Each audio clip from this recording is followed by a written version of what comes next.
We're kind of an eclectic group of friends. We're veterans or families of veterans or those who are still missing, former POW. None of us right now are involved in any kind of politics. We're not involved with anyone's political campaign. We're not here because we support a particular candidate against another candidate. We're here because we do have concerns. A little brief on myself. I'm a Vietnam veteran. I was wounded 3 times in combat. I'm technically a disabled veteran, although it doesn't hold me back from very much. Of the people who are here today, Michael Benge is a former prisoner of war. Legislation requested by the Department of Defense with the backing of Senator John McCain was included in the fiscal year 2000 Defense Authorization Act. The law allows a returned prisoner to view his own file, or he can designate someone else to also view it.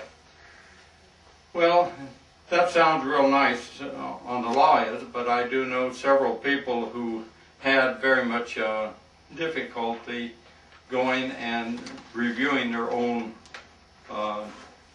debriefings there, having to go into total secure rooms, all kinds of clearances. So the law may not be, although it ends up sounding nice, it may not be actual fact that it's that easy. What has happened is that there is no way to access the information on POW MIAs, that many of the POWs came home with this information. That's now locked up. It's not good when you cannot access information on POW MIAs. There are, for instance, Ambassador Pete Peterson, another former POW, a very good friend of John McCain's, and he became the ambassador to Hanoi. He viewed 2 live POWs in the camp where he was held that never returned. Now, we can't access that information. Another example I would like to give is that there were 19 Americans tortured by the Cubans, and there were at least 2 of them who never returned. This information has not really been vetted out in the open. Carol Hrdlicka, his husband David, was shot down over Laos as a member of the U.S. Air Force in 1965 and was captured, photographed alive at captivity. And over the years there have been various reports about his status. My husband was captured alive in captivity. The picture tells you he was in good shape. He's not banged up. So my husband was alive. He was in a prison system, but he did not come home. Good afternoon. My name is Eleanor Apodaca.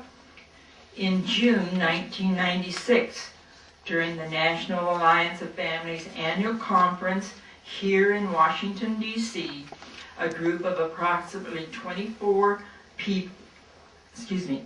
people went to the Senate building hoping to meet with McCain about the Missing Service Personnel Act of 1996. The senator refused to meet with us or to even schedule a meeting while the family conference was in session.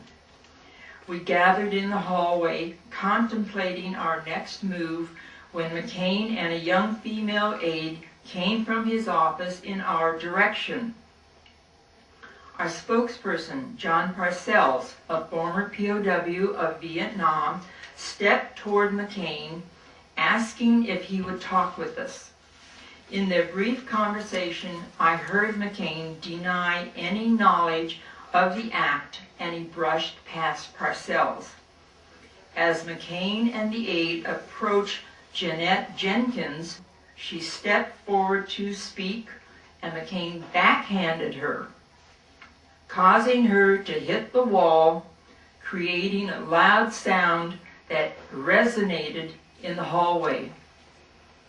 As McCain and the aide continued walking, I then saw Jane Duke Gaylor, who was in her mid-80s, wheelchair-bound and on portable oxygen, stretch her arms toward McCain, saying, "Please talk with us.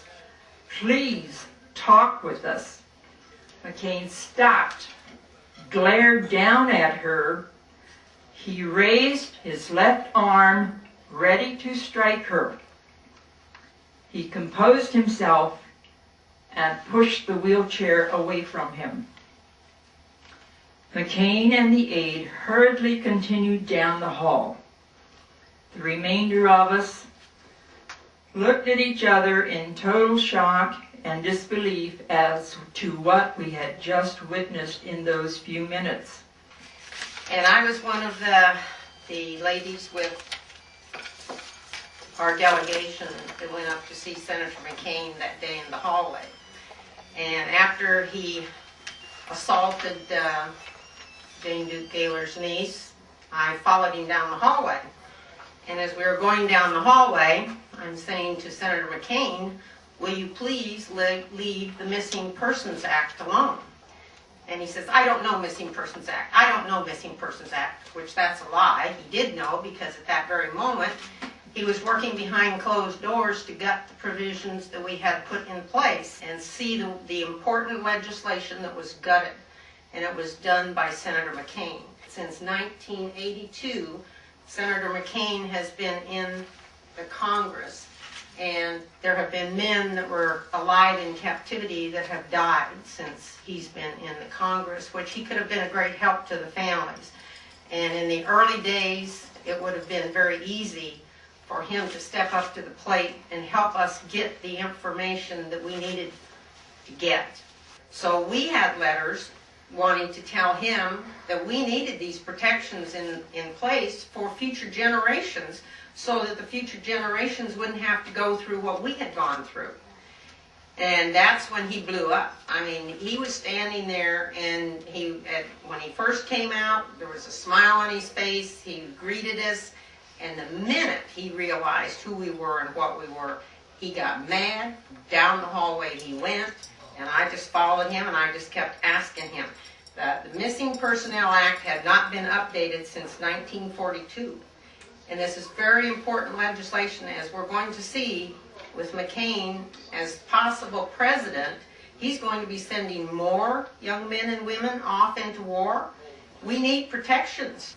As the sister, I am appalled and I am outraged at the possibility that John McCain could become the next president of the United States. In 1982, when McCain was elected to the U.S. House of Representatives for the state of Arizona, I was elated, believing that the former POW would understand the dilemmas confronted by the POW MIA families and would offer his full support. Wrong. In 1986, McCain was elected to the U.S. Senate. He organized 2 Veteran Affairs committees, one in Phoenix and one in Tucson. I was part of that Tucson committee, and we were quickly introduced to McCain's violent temper and the fact that no one was to have an independent thought. It was either his way or not at all. As Commander-in-Chief, his anger issue is a big problem, because I've seen him in action. And now, do you want someone in the White House that goes ballistic when somebody approaches them near the red button? That is my thought. And I'm not a one-shot. I've been here for 20 years trying to get Senator McCain to help. So it isn't a one-time thing. The thing that scares me is the fact of his anger, and the fact that they are keeping that from the public. The public should know, because I've approached other senators up on the Hill, and they're very congenial. They listen to you, but I mean, the minute we spoke to McCain, his face went red, and away he went. Now, is that the way that a senator should act?